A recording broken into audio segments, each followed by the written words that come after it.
Les hommes, privés de la lumière du Seigneur, comme nous l'étions nous-mêmes autrefois, connaissent, d'après les seules lumières de la nature, la pénitence qu'ils définissent un certain mouvement de l'âme que suscite le regret d'une action précédente. Mais d'ailleurs, ils sont aussi loin de la raison de la pénitence qu'ils sont loin de l'auteur lui-même de la raison. La raison est l'attribut essentiel de Dieu. Dieu, en effet, créateur de toutes choses, n'a rien prévu, disposé, ordonné sans raison. Il a voulu que rien ne fût compris ni expliqué que d'accord avec la raison. Conséquemment, ceux qui ignorent Dieu doivent ignorer nécessairement son œuvre. Aucun trésor n'est ouvert aux étrangers. Aussi, qu'arrive-t-il? Traversant tout le détroit de la vie sans le gouvernail de la raison, ils ne savent pas éviter la tempête qui gronde sur le siècle. Pour montrer combien est déraisonnable l'idée qu'ils se forment de la pénitence, il suffira d'un seul trait. Ils la font entrer jusque dans leurs bonnes actions. Ils se repentent d'avoir montré de la bonne foi, de la charité, de la simplicité, de la patience, de la miséricorde. Quelque chose a-t-il mal réussi, ils ne se pardonnent pas d'avoir fait le bien. Ils immolent au fond de leur cœur cette espèce de pénitence qui s'applique aux bonnes œuvres, s'étudiant surtout à en éviter l'occasion. Au contraire, le regret du mal qu'ils ont commis est le moindre de leurs soucis. Que dire enfin? Leur repentir est plus souvent un péché qu'une bonne action. Que s'ils agissaient sous l'influence de Dieu et par là même de la raison, ils commenceraient par mieux apprécier le mérite de la pénitence. Ils l'emploieraient à autre chose qu'à une réformation criminelle. Enfin, ils sauraient régler la mesure du repentir parce qu'avec la crainte du Seigneur, ils mettraient un terme au péché. Mais là où il n'y a aucune crainte, il n'y a conséquemment aucune réforme. Là où il n'y a aucune réforme, la pénitence est nécessairement stérile. Puisqu'elle ne porte pas le fruit que Dieu l'a destiné à produire, je veux dire, le salut de l'homme. Irrité en effet contre cette foule de crimes dont le chef de la race humaine avait donné le fatal exemple, après avoir condamné l'homme et dans sa personne l'univers, après l'avoir chassé du paradis et l'avoir soumis à la mort, Dieu, n'écoutant ensuite que sa miséricorde, consacra la pénitence dans sa propre personne en révoquant l'arrêt de ses colères précédentes et résolut de pardonner à son œuvre et à son image. Il se choisit donc un peuple. Il le combla des largesses de sa libéralité, et ne trouvant en lui qu'ingratitude, mais il ne laissa pas de l'exhorter toujours à la pénitence, et il ouvrit par la prédiction toutes les bouches des prophètes. Bientôt, promettant la grâce dont il devait allumer le flambeau sur tout l'univers par son Esprit Saint et vers le déclin des temps, il ordonna que la pénitence précédât le baptême afin de marquer auparavant du sceau de la pénitence ceux qu'il appelait par la grâce à la promesse destinée à la postérité d'Abraham. Jean ne le cache pas quand il dit « Faites pénitence, voilà en effet que s'approche le salut des nations, c'est-à-dire le Seigneur, qui s'avance suivant la promesse de Dieu. » Son précurseur recommandait la pénitence, qui a pour but de purifier les esprits, afin que la pénitence, transformant, effaçant et bannissant dans le cœur de l'homme toutes les souillures de la vieille erreur, toutes les taches de l'antique ignorance, prépara à l'Esprit Saint qui allait descendre le sanctuaire d'un cœur pur où il put entrer volontiers avec tous ses dons célestes. Tous ces dons célestes résument en un seul le salut de l'homme par l'anéantissement des crimes passés. Voilà le motif de la pénitence. En voilà les faits. Elle prend en main les intérêts de la divine miséricorde en profitant à l'homme. Elle tourne à la gloire de Dieu.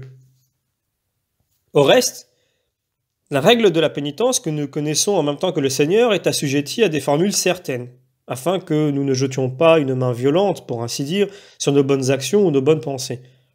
Dieu en effet ne sanctionne pas la réprobation du bien puisque le bien est à lui.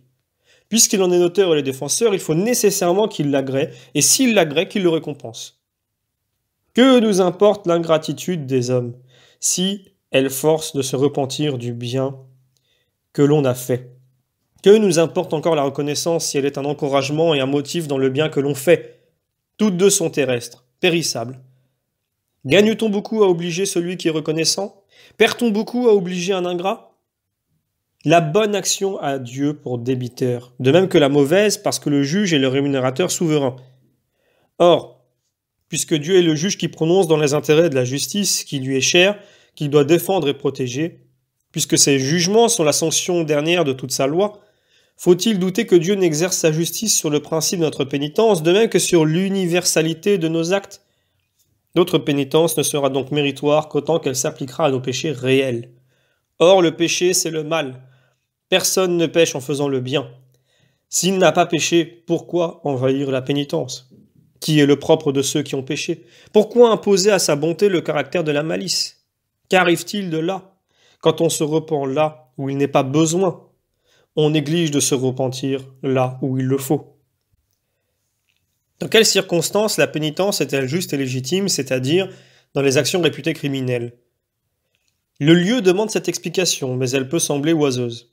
En effet, une fois que l'on connaît le Seigneur, l'Esprit, éclairé par son auteur, arrive de lui-même à la connaissance de la vérité, et admis aux préceptes du Seigneur, apprend de ces mêmes préceptes à regarder comme péché tout ce que Dieu défend. Dieu, en effet, étant le bien infini, il est clair qu'un être bon ne peut haïr que le mal, puisque d'amitié entre les contraires, il n'en existe pas. Toutefois, il ne sera point hors de propos de dire, en passant, qu'il y a des péchés charnels et des péchés spirituels. L'homme est formé par la réunion de ces deux substances. Il devra donc pécher suivant sa double nature. Mais ils ne diffèrent pas entre eux, par la raison qu'il y a deux êtres distincts, l'esprit et le corps. Loin de là. Ils sont plutôt semblables par la raison que deux êtres distincts concourent à un seul et même péché. Ainsi que personne ne s'autorise de la diversité des substances pour établir qu'un péché est plus léger ou plus grave qu'un autre.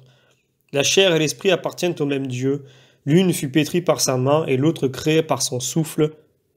Puisqu'ils appartiennent également au Seigneur, quelle que soit la substance qui pêche, elle offense également le Seigneur. Pourquoi distinguer les actes de la chair et de l'esprit, puisque dans la vie, dans la mort, dans la résurrection, la chair et l'esprit sont tellement unis et inséparables qu'ils ressuscitent également pour la vie et pour le jugement, parce que c'est ensemble qu'ils ont vécu dans le péché ou dans l'innocence.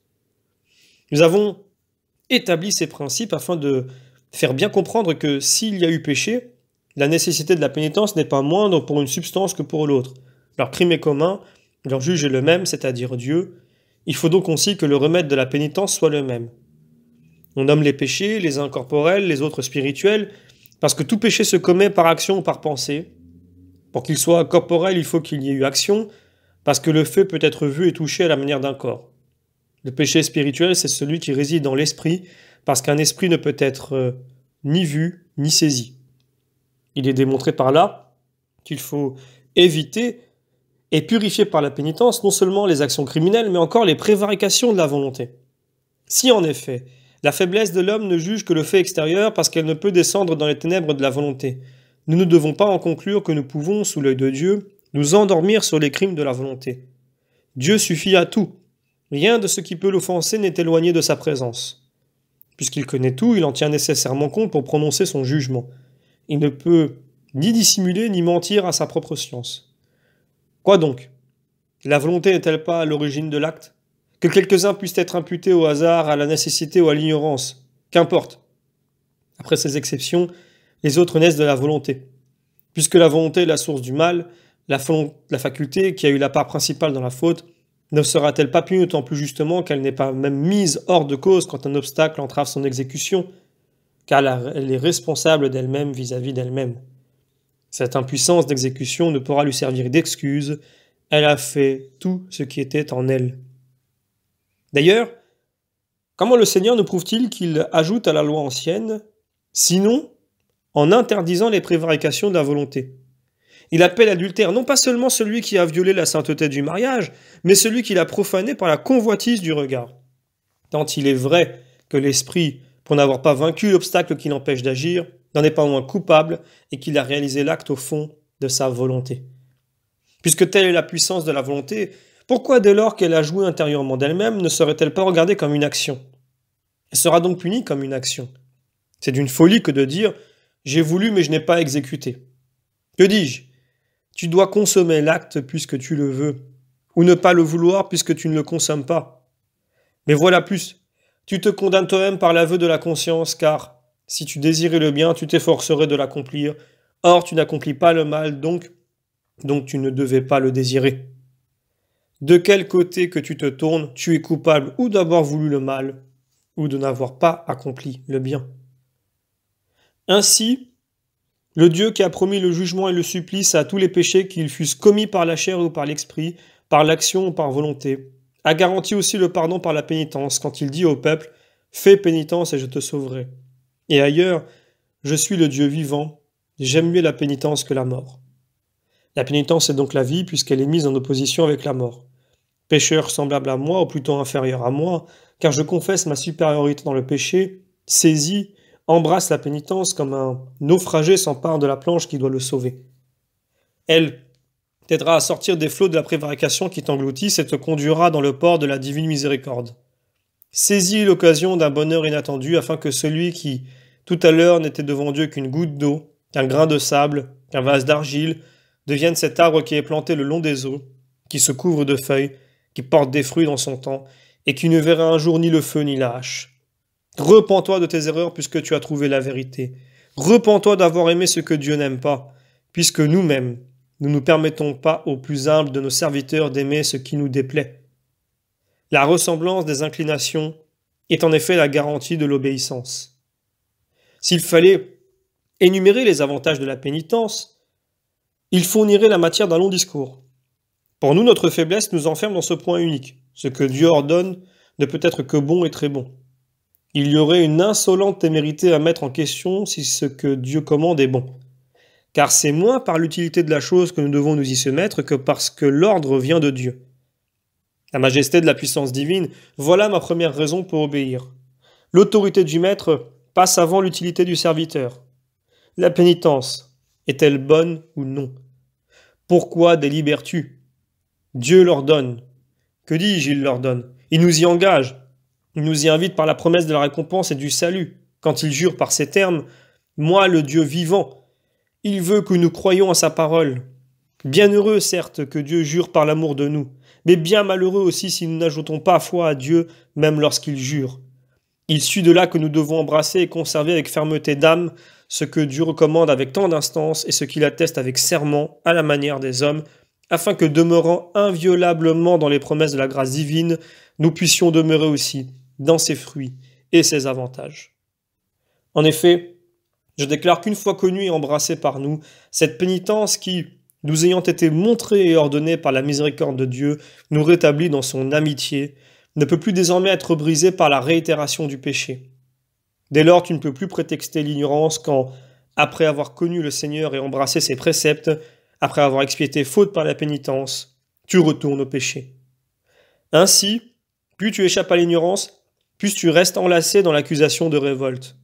Car, si tu avais commencé de te repentir parce que tu avais commencé de craindre le Seigneur, pourquoi interrompre ce que tu as entrepris par le motif de la crainte, sinon parce que tu as cessé de craindre? Or, rien ne détruit mieux la crainte que la révolte. Et si l'ignorance même du Seigneur n'est pas un abri contre le châtiment, parce qu'il n'est pas permis d'ignorer Dieu qui est visible à tous, et qui s'atteste lui-même par la manifestation de ses œuvres, qu'il est dangereux de le mépriser après l'avoir connu.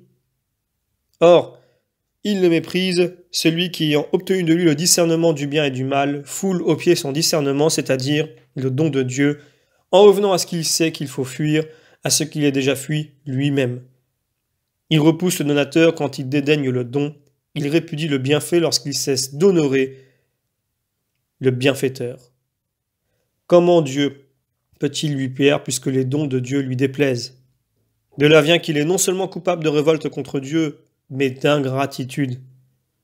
D'ailleurs, après avoir terrassé par la pénitence l'ennemi de Dieu et à ce titre d'avoir soumis au Seigneur, est-ce faire une médiocre insulte à celui-ci que de relever par sa chute son rival et de lui préparer un trophée dans sa personne, afin que l'esprit mauvais, reconquérant sa proie sur le Seigneur, triomphe une seconde fois? N'est-ce pas là chose périlleuse à dire, mais qu'il faut proclamer néanmoins pour l'édification? N'est-ce pas là sacrifier le Seigneur aux démons? Il semble en effet que le transfuge ait établi une comparaison puisqu'il connaissait l'un et l'autre et qu'il ait décidé, après mûr examen, que celui-là est le meilleur auquel il a préféré appartenir une seconde fois. Ainsi, celui qui avait commencé de satisfaire à Dieu par la pénitence de ses péchés, satisfera aux démons par une pénitence contraire et deviendra par conséquent aussi odieux au Seigneur qu'agréable à son ennemi. Mais, disent quelques-uns, Dieu se contente de l'hommage du cœur et de l'esprit sans avoir besoin de l'acte extérieur. Nous péchons donc sans perdre ni la crainte ni la foi. Qu'est-ce à dire? Vous profanez le mariage en gardant la chasteté. Vous administrez le poison à votre père en gardant la piété filiale. Eh bien, puisque vous péchez sans cesser de craindre, vous serez précipités dans l'enfer sans perdre le pardon. Quel renversement d'idées! Ils pêchent parce qu'ils craignent, ils ne pêcheraient pas, j'imagine, s'ils ne craignaient pas. Ainsi, quiconque ne voudrait point offenser Dieu se dispensera de le vénérer, puisque la crainte est une autorité pour l'offenser. Mais de tels esprits germent ordinairement de la semence des hypocrites qu'une amitié inviolable unie au démon, et dont la pénitence n'est jamais sincère. Tout ce que notre faiblesse s'est efforcée de suggérer sur la nécessité d'embrasser la pénitence et de persévérer dans cette voie concerne tous les serviteurs de Dieu sans doute, puisqu'ils aspirent au salut en se rendant Dieu favorable, mais s'adresse principalement à ces néophytes dont les oreilles commencent à peine à s'abreuver des discours divins et qui, pareils à des animaux qui ne font que de naître, rampent d'un pas incertain avant que leurs yeux soient bien ouverts, affirment qu'ils renoncent à leur vie passée et adoptent la pénitence, mais négligent de la pratiquer. En effet, le repentir lui-même les porte à regretter quelque chose de leurs anciennes voies, à peu près comme ces fruits qui, lorsqu'ils commencent à se corrompre et à devenir amers, gardent encore une partie de leur éclat. Toutes ces lenteurs, toutes ces tergiversations criminelles à l'égard de la pénitence proviennent d'un préjugé sur la vertu du baptême. Dans la certitude où sont les catéchumènes que leurs fautes leur sont remises, ils dérobent à leur profit le temps qu'il leur reste jusqu'à ce jour, profitant de ce délai pour pécher au lieu d'apprendre à s'abstenir. Quel calcul, aussi insensé qu'injuste, de ne pas accomplir la pénitence et d'espérer le pardon de ses fautes, c'est-à-dire de ne pas payer le prix et de tendre la main pour recevoir la marchandise. Le Seigneur, en effet, a mis le pardon à ce prix. Il nous offre l'acquisition de l'impunité en échange de la pénitence. Si le vendeur commence par examiner l'argent qui lui est compté afin de reconnaître s'il n'est pas rogné, sans empreinte ou altéré, nous devons croire que le Seigneur éprouve aussi la pénitence avant de nous accorder une récompense qui n'est rien moins que la vie éternelle. Mais ajournons pour quelques moments la sincérité de la pénitence. Sommes-nous purifiés par la raison que nous sommes absous? Non, assurément. Nous le sommes lorsqu'à l'approche du pardon, la dette de la peine est acquittée, lorsque nous ne méritons plus d'être délivrés pour pouvoir le mériter, lorsqu'enfin Dieu menace et non lorsqu'il pardonne. Quel est en effet l'esclave qui, une fois affranchi, se reproche ses larcins et ses fuites? Quel est le soldat qui, une fois libéré de la milice, prend souci de ses flétrissures? Le pécheur doit donc pleurer ses fautes avant le jour du pardon, parce que le temps de la pénitence est un temps de péril et de crainte. Je suis loin de contester à ceux qui vont descendre dans l'eau l'efficacité du bienfait divin. En d'autres termes, le pardon de leurs péchés. Mais pour avoir le bonheur d'y parvenir, il faut des efforts.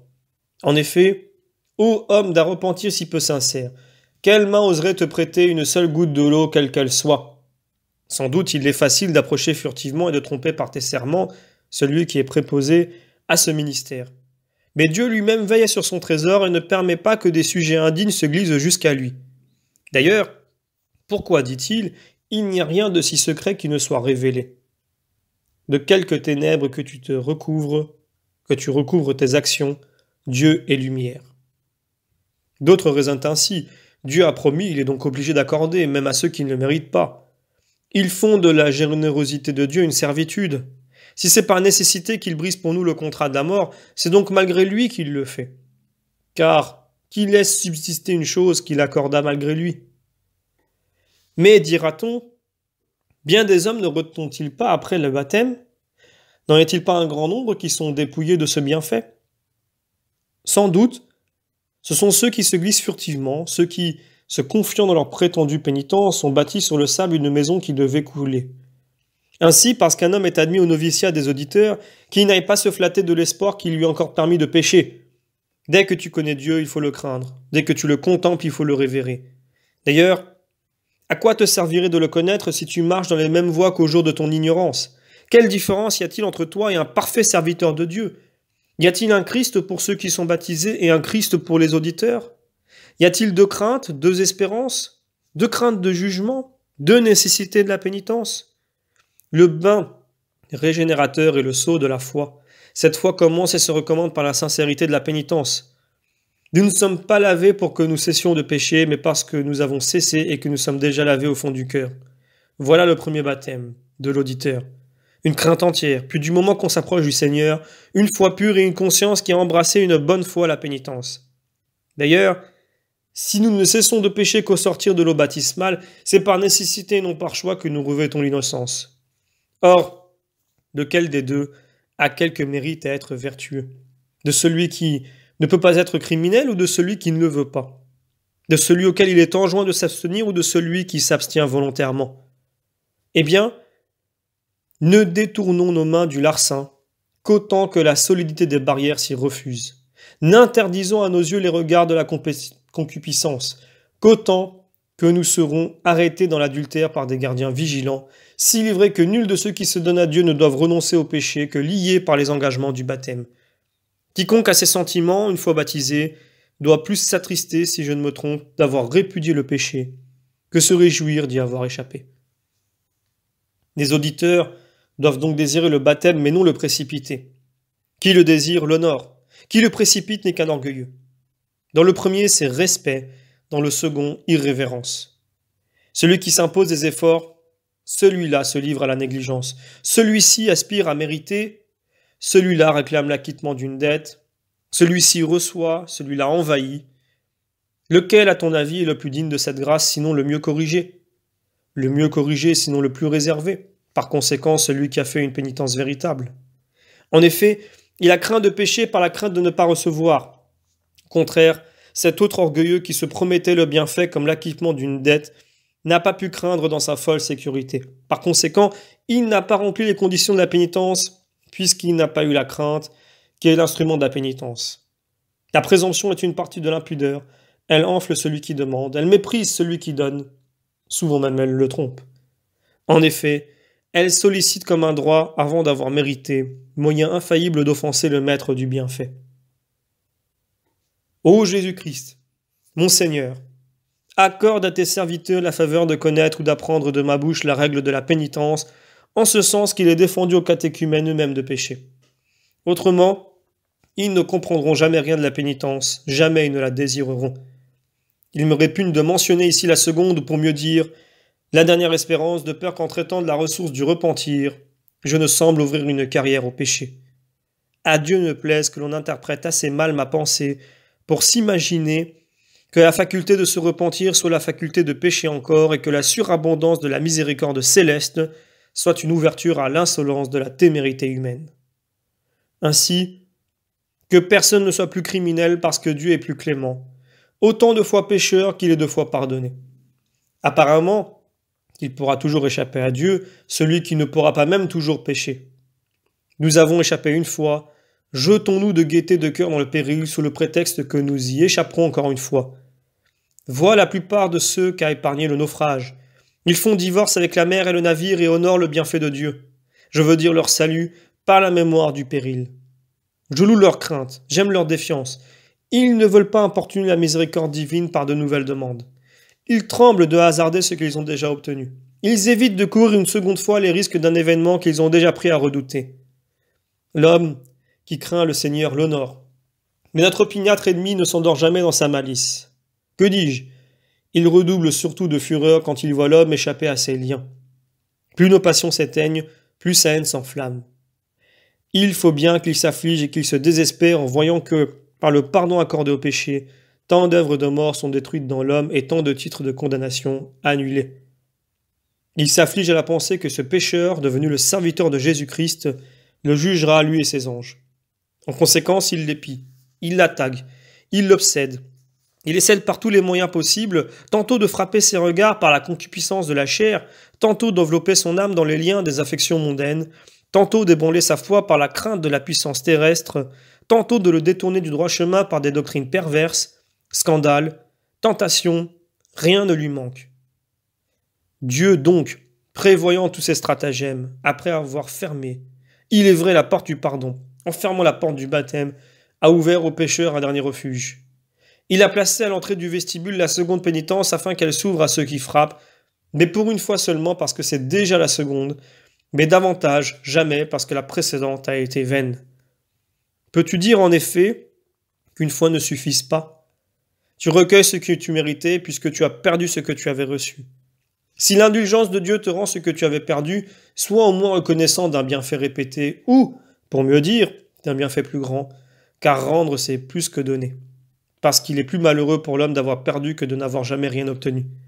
D'ailleurs, ne va point te laisser abattre par le désespoir parce que tu te trouves le débiteur de la seconde pénitence.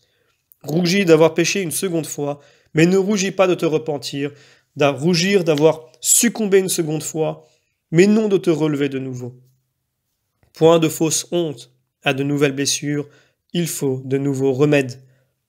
Le moyen de témoigner ta reconnaissance au Seigneur, c'est de ne pas rejeter le don qu'il t'offre.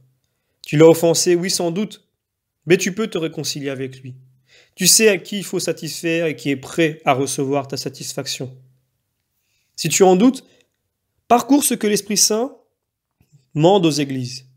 Il reproche à celle d'Éphèse d'avoir abandonné la charité, à celle de Thyatire, ses dissolutions et se penchant à l'idolâtrie, à celle de Sardes, de n'avoir que des œuvres imparfaites, à celle de Pergame de corrompre la doctrine, à celle de Laodicée d'avoir trop de confiance dans ses richesses. Et cependant, il les exhorte toutes à la pénitence et même avec menace. Or, il ne menacerait pas la pénitence si d'autre part il ne pardonnerait aux pénitents. On pourrait le révoquer en doute si lui-même n'avait marqué ailleurs la sainte profusion de sa miséricorde. Ne dit-il pas « Celui qui est tombé ressuscitera, celui qui se détourne de moi reviendra à moi » C'est lui, oui, c'est lui qui préfère la miséricorde au sacrifice. Le ciel et les anges qui l'habitent se réjouissent du repentir du pécheur. Prends courage, âme pénitente, tu vois en quel lieu l'on se réjouit de ton retour. Et que nous veulent les paraboles du Seigneur? Que signifie cette femme qui perd sa drachme, la cherche, la retrouve et invite ses amis à se réjouir avec elle? N'est-elle pas un symbole du pécheur rendu à la grâce? Une brebis vient à s'égarer, toutefois le troupeau tout entier n'est plus cher au pasteur. C'est après elle seule qu'il court, c'est elle seule qui lui fait oublier toutes les autres. Et quand enfin il la trouve, il la rapporte sur ses épaules, car elle s'est beaucoup travaillée en errant ça et là.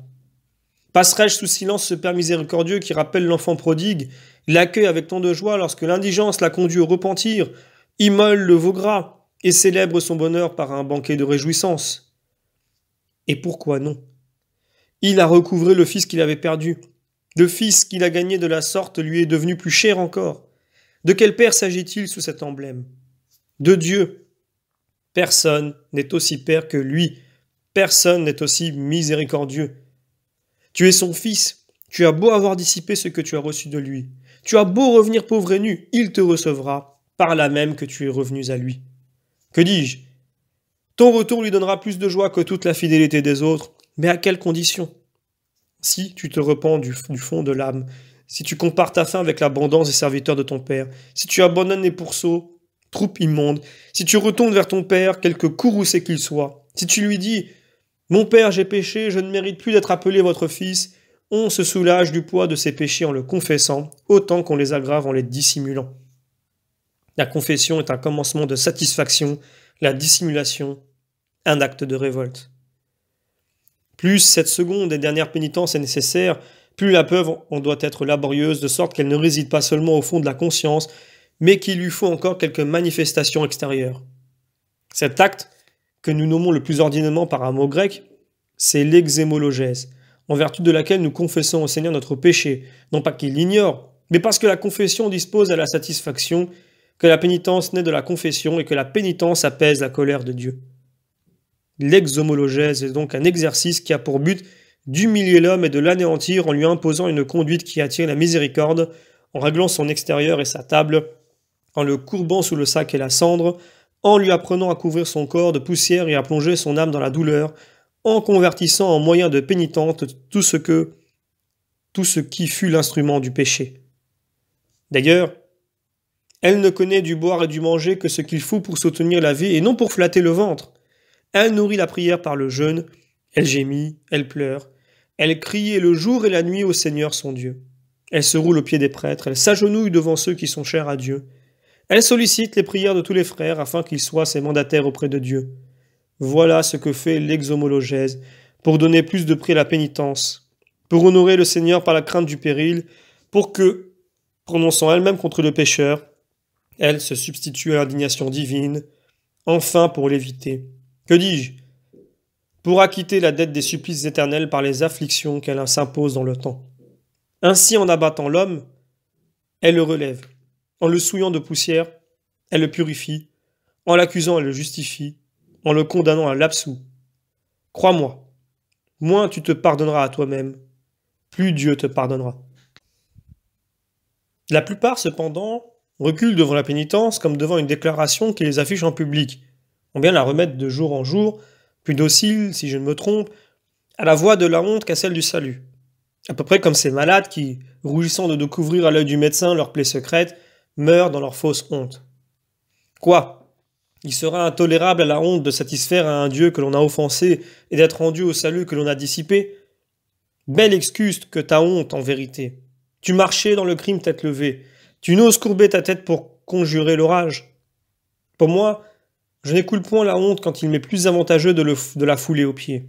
Lorsque l'Esprit lui-même adresse en quelque sorte à l'homme cette exhortation, ne prétends pas m'honorer en disant « Il vaut mieux que je périsse par toi ». Assurément, tu auras quelque péril à redouter si l'on se prévalait de ta déclaration pour t'insulter par la moquerie, comme on le fait dans le monde, où l'affliction de l'un est le triomphe de l'autre et où l'on s'élève sur les ruines d'autrui. Mais d'ailleurs, au milieu de tes frères qui servent comme toi le même maître, qui n'ont avec toi qu'une même espérance, une même crainte, une même joie, une même douleur, une même souffrance, parce que l'esprit est commun à tous ceux qui ont le même Seigneur et le même Père, pourquoi les crois-tu d'une autre nature que toi? Pourquoi fuis-tu ceux qui tombent comme toi comme s'ils devaient applaudir à ta chute? Le corps ne peut se réjouir des douleurs d'un de ses membres, loin de là. Il faut qu'il souffre tout entier et que tout entier il concourt à la guérison. L'Église est dans 2 ou 3 fidèles, mais l'Église, c'est Jésus-Christ. Ainsi, quand tu fléchis les genoux devant tes frères, c'est le Christ que tu touches, le Christ que tu implores. De même, quand ils répandent des larmes sur toi, c'est encore le Christ qui souffre, le Christ qui invoque son Père. Ce qu'un fils demande, il l'obtient facilement. Vraiment, la dissimulation qui cache son péché se promet des grands avantages de cette mauvaise honte. En effet, nous parviendrons à cacher à Dieu ce que nous dérobons à la connaissance de l'homme. Est-il bien vrai que nous mettons en parallèle le jugement de l'homme et la conscience de Dieu? Vaut-il mieux se damner en secret que d'être absous en public? Il est douloureux d'arriver par cette voie à l'exhomologèse. En effet, on arrive à la douleur par le mal, mais puisqu'on ne peut guérir qu'au prix de la pénitence, l'affliction disparaît parce qu'elle est salutaire. Il est douloureux de subir une amputation, d'être brûlé par un cautère et d'être torturé par l'aiguillon mordant de quelque poudre, mais on pardonne volontiers aux remèdes qui guérissent par la douleur ce qu'ils ont de pénible et le bienfait à venir étouffe le mal présent. Mais que dire si la mauvaise honte leur paraît encore préférable à la mortification corporelle? Quoi donc, s'écrie-t-il? Renoncer au bain, porter des vêtements souillés, s'interdire toute joie, vivre dans la rudesse du sac sur le dégoût de la cendre, dans la flétrissure d'un visage amaigri par le jeûne. Est-ce donc sous la pourpre de Tyr qu'il convient de pleurer nos péchés? Eh bien, tenez, voilà une aiguille pour séparer vos cheveux, voilà une poussière pour relever l'éclat de vos dents, voilà des ciseaux de fer ou des reins pour façonner vos ongles. Répandez sur vos lèvres ou sur vos joues cette blancheur menteuse, cette rougeur hypocrite. Allez chercher des bains plus délicieux dans la retraite de quelques villas ou sur la côte de la mer. Ajoutez à vos dépenses, chargez votre table d'aliments plus recherchés, savourez la vieillesse des vins, et lorsqu'on vous demandera pourquoi cette abondance, répondez « J'ai péché contre Dieu, je suis en danger de péril éternellement.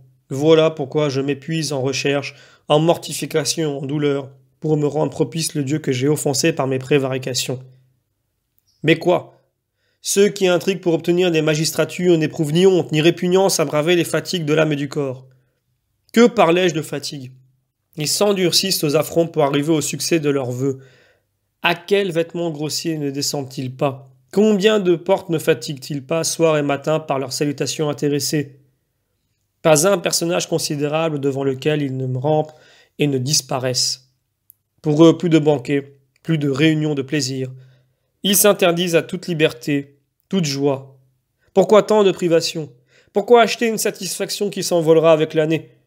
Et nous, ce qu'endure la brique qui sollicite quelques haches ou quelques faisceaux, nous balancerions à le supporter quand notre éternité est en péril?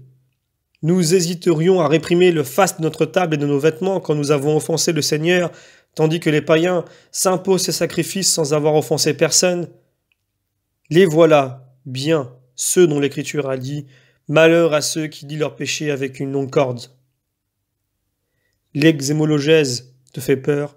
Pense aux flammes de l'enfer que l'exhémologèse éteindra pour toi. Réfléchis d'abord à la grandeur du châtiment pour ne plus hésiter à l'adoption de ce remède.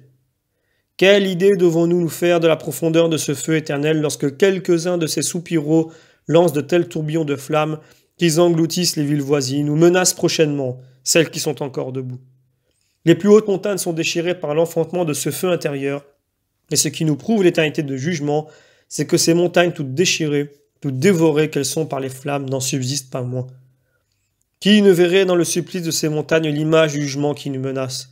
Qui ne regarderait ces étincelles comme les traits et les projectiles préparatoires de quelque vaste et incommensurable foyer? Or, puisque le Seigneur, ainsi que tu le sais, t'a donné, après la première grâce du baptême, une seconde ressource dans l'exhomologèse, pourquoi renoncer à ton salut?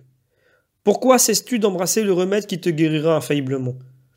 Les animaux eux-mêmes, quoique dépourvus de la parole de la raison, reconnaissent dans leur temps les remèdes qui leur sont assignés par Dieu. Le cerf, percé par la flèche afin de chasser de sa plaie le fer qui s'y est enfoncé avec ses dards si difficiles à arracher, se guérit lui-même en broutant le dictame. L'hirondelle a-t-elle aveuglé ses petits? Elle sait leur rendre la vue par l'application de la chélidoine qu'elle a découverte. Le pécheur qui sait que l'exhomologèse est établie de Dieu pour le rendre au salut, négligera-t-il celle qui remplaça sur le trône du roi de Babylone? Ce roi, en effet, travaillant à l'exhomologèse par une humiliation de 7 ans, laissant croître ses ongles à la manière de l'aigle et semblable au lion par la forêt inculte de sa chevelure, offrit longtemps au Seigneur le sacrifice de sa pénitence. Merveilleuse récompense de cet extérieur sauvage. Celui qui était pour les hommes un spectacle d'horreur trouve grâce devant Dieu. Au contraire, le monarque égyptien, qui refusa si longtemps à son maître le peuple de Dieu qu'il accablait de tribulations, écrit après avoir congédié et vola sur ses pas pour le combattre après tant de plaies qui auraient dû l'avertir, périt englouti dans les flots d'une mer qui ne s'ouvrait qu'au peuple élu, et laissa ensuite retomber ses vagues. Pourquoi ce châtiment? L'impie avait répudié la pénitence et l'exhomologèse qui en est comme le ministre. Mais pourquoi parler plus longtemps de ces 2 planches de salut de l'homme, paraissant viser plus à l'ambition du style qu'obéir à l'impulsion de ma conscience? Pécheur moi-même, chargé de toute espèce de flétrissure, et né seulement pour la pénitence, comment me tairais-je sur elle, puisqu'Adam, le premier auteur de la vie humaine, et de la révolte contre le Seigneur, restitué par la pénitence au paradis qui lui avait été destiné, ne cesse de la publier?